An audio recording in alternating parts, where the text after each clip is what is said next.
Merci de votre fidélité. On tente de joindre en ce moment Avi Pazner, ancien ambassadeur d'Israël en France. Il est avec nous en direct justement. Bonjour Avi. Bonjour Ilana. Merci beaucoup d'être avec nous ce matin sur Radio J. Vous suivez effectivement cette actualité. Pas beaucoup de sommeil en ce moment, j'imagine, comme beaucoup d'Israéliens.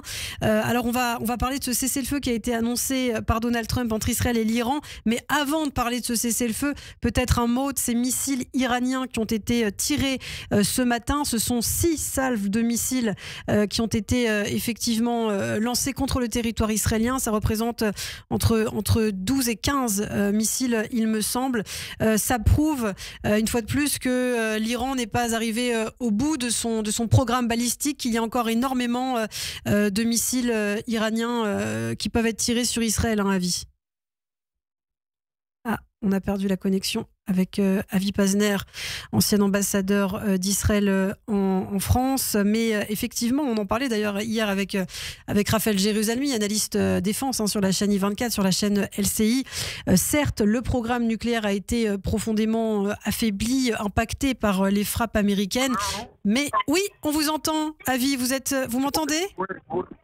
Oui, moi je vous ai parlé, mais vous ne m'entendiez pas. Ah je vous entends là, je vous entends très bien. Alors on va parler évidemment de cette annonce de Donald Trump, mais je parlais des tirs de missiles balistiques iraniens justement. On remarque que l'Iran a encore cette puissance de frappe malheureusement et peut encore atteindre des villes centrales en Israël. Oui, c'est vrai. Au dernier moment de cette guerre, car c'est pas seulement Donald Trump qui a annoncé le cessez-le-feu, c'est Benjamin Netanyahou aussi. Il vient de l'annoncer maintenant. Oui. Et comme dans toutes les guerres, malheureusement, nos ennemis toujours essayent de tirer les derniers tirs.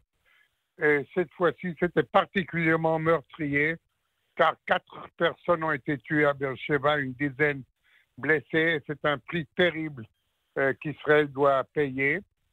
Et cela démontre évidemment que pas toute la capacité des missiles iraniens a été détruite, ce qui était impossible.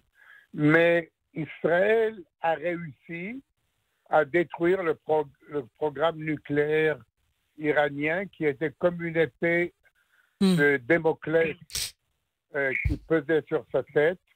Et ça, c'est un succès qui est historique et qui, on ne sait pas encore si les Iraniens vont essayer de reconstruire leur programme. En tout cas, le danger imminent, il en a imminent, qui existait pour Israël, n'est plus là. Alors effectivement, destruction de ce programme nucléaire, mais il y a encore cette menace de missiles balistiques. Alors on peut se poser la question, même si là le cessez-le-feu a été annoncé, on risque de rentrer peut-être dans une guerre d'usure, je ne sais pas. Ça fait déjà plus de 10 jours que les Israéliens sont appelés à se rassembler dans les abris quand il y a des sirènes d'alerte.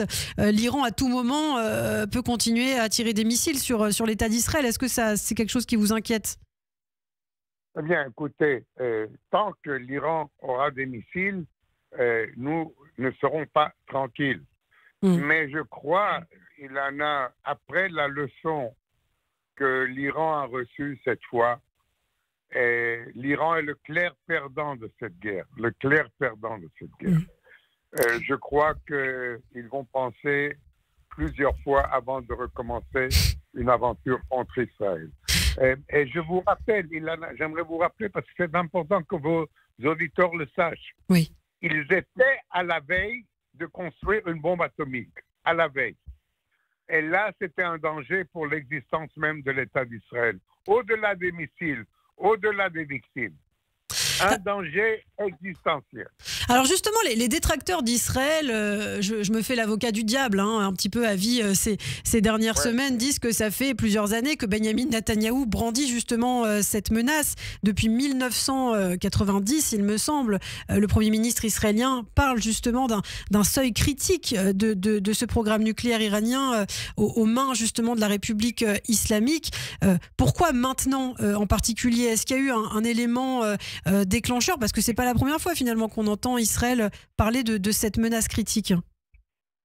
Absolument. Il y a eu un élément déclencheur il y a quelques semaines nous avons reçu l'information que le leader suprême, Ali Khamenei, avait donné l'ordre de bâtir une bombe atomique. Ça, il y a quelques semaines, cela a été confirmé, cela a été partagé avec nos amis américains et il n'y avait aucun doute qu'Israël devait prendre action maintenant parce que dans 3-4 mois, ça aurait été trop tard. Les Iraniens auraient eu la bombe atomique maintenant. Et c'est ça qui est différent de ce qui s'est passé toutes ces années où ils étaient toujours sur le seuil ou avant le seuil ou pas sur le seuil. Là, il y avait l'intention et ils avaient toutes les possibilités. Ils avaient la science, ils avaient les capacités, ils avaient le matériel nucléaire et l'ordre avait été donné d'aller de l'avant. Et c'est là que la décision a été prise parce qu'il s'agissait d'un danger présent pour l'État d'Israël, d'un danger existentialiste maintenant pour l'État d'Israël. Ce danger maintenant n'existe plus. Alors Benyamin Netanyahou, vous l'avez dit, Avi a accepté cette proposition de cessez-le-feu. Il a dit avoir atteint tous ses objectifs, mais malheureusement, alors les objectifs c'était la destruction du programme nucléaire, mais le régime islamique de la République islamique n'est pas tombé. Comment risque de se sentir la population iranienne qui espérait aussi peut-être un renversement du régime? Là, ça semble compromis. S'il y a un cessez-le-feu, c'est comme si les Iraniens étaient un petit peu abandonnés finalement. Qu'est-ce que vous en pensez? Ilana, il est impossible pour un pays de changer le gouvernement d'un autre pays. Les Américains l'ont essayé en Irak, ils l'ont essayé en Afghanistan. Nous, il y a 40 ans, nous avons essayé au Liban. C'est pas possible. Les changements ne peuvent venir que de l'intérieur du pays. Et je crois maintenant que le gouvernement des ayatollahs et des moullas a été fortement ébranlé. Et c'est maintenant au peuple iranien, ou à cette partie du peuple iranien qui s'oppose justement à ce gouvernement des ayatollahs, de montrer de quoi il est capable. C'est exactement comme ils ont abattu le Shah d'Iran il y a 45 ans. Et maintenant, il doit y avoir un soulèvement en Iran. C'est seulement par là qu'on peut avoir un changement. Nous ne pouvons pas abattre un régime dans un autre pays. C'est pas possible. Seulement, évidemment, si vous faites comme les Alliés après la Seconde Guerre mondiale, quand vous occupez l'Allemagne ou le Japon totalement, ça oui. Mais Israël ne peut pas faire ça. Et on ne peut pas aller occuper l'Iran.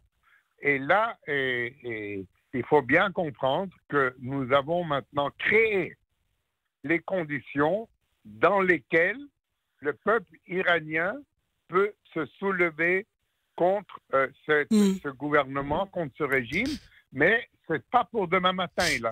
Oui, ça va prendre du temps. Alors, il y a eu cette attaque contre la prison d'Evin en Iran hier, justement. C'était une tentative aussi, peut-être, d'aider, là, quand même, la population iranienne, de saisir l'occasion?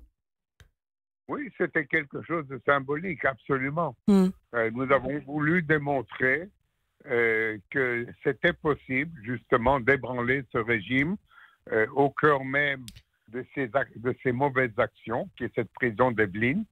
Et je crois que tous ceux, et il y en a beaucoup en Iran, vous savez, nous avons reçu des messages d'encouragement pendant cette guerre, d'Iraniens d'un peu partout qui disaient « Bravo Israël, allez-y, allez-y ». Évidemment, il y a beaucoup d'autres qui soutiennent les ayatollahs. Mais je crois que les conditions ont été posées maintenant pour ébranler dans les années à venir, Ilana. Je veux dire, c'est pas pour demain matin. Pour ébranler dans les années à venir ce régime meurtrier, ce régime qui consiste une menace pour le Moyen-Orient tout entier. Ce régime n'a pas le droit d'exister dans le futur et je suis convaincu qu'il y aura un changement en Iran. Quand? Ça, c'est une autre question. Alors c'est aussi intéressant de voir la réaction des autres pays finalement. Alors on a vu qu'Israël avait le soutien de l'Allemagne, hein, qui a salué les frappes aussi américaines.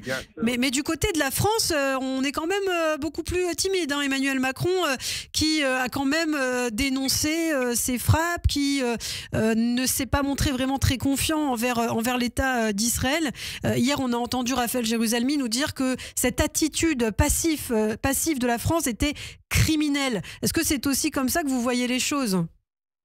Vous savez, moi, je suis plus diplomatique que mon ami Jérusalem Raphaëli, mais je dirais que Emmanuel Macron nous a profondément déçus dans son approche, pas seulement sur l'Iran, mais sur Gaza aussi, aussi sur ce qu'il a fait à l'exposition du Bourget. Enfin, une série de mesures et de déclarations dirigées contre Israël.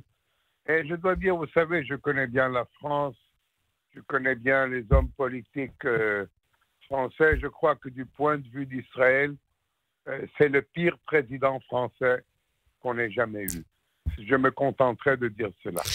Eh bien, merci beaucoup. Merci Avi Pazner d'avoir été avec nous ce matin. Merci pour votre analyse de la situation. On vous retrouve très régulièrement, évidemment, sur Radio J pour commenter ces développements sécuritaires. À très bientôt. Merci.